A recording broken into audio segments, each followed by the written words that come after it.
ভিতরে আমার আল্লাহ সব পারে বলে বটনে চাপ দিছি, গড় করে আমার চাক্কা নেমে গেছে। আমি স্বাভাবিকভাবে ল্যান্ডিং করছি, এর আগের কিয়ামতের চেয়ে বড় কিয়ামত হয়ে গেছে। পুরা এয়ারপোর্ট ছুটে আসছে, তুমি আমাদেরকে এই ধোকা দিলে তো দিলে কেন?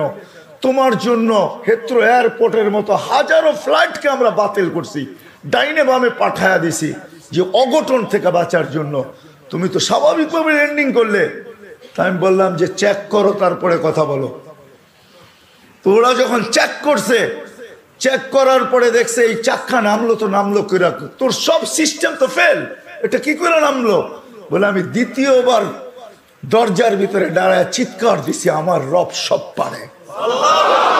তখন আমি এয়ারলাইন্সের মালিককে, এয়ারলাইন্স ওয়ালাদেরকে চাবি বুঝাইয়া দিছি, লও তোমাদের চাবি, 4 মাস পরে চাবি আমি হাতে নিব, যদি দেও, এর আগে নিব না।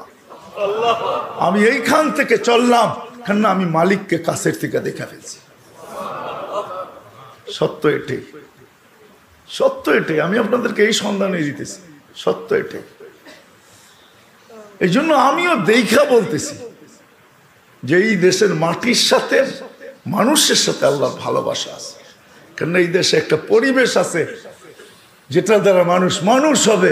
এত মসজিদ দুনিয়ার কোথাও নাই, এত মাদ্রাসা মক্তব দুনিয়ার কোনো দেশে নাই, এত হক্কানি আলেম দুনিয়ার কোনো দেশে নাই, এত আল্লাহওয়ালা গলি গলি দুনিয়ার কোনো দেশে নাই। জুড়বো তো? যুবকরা কি বলে?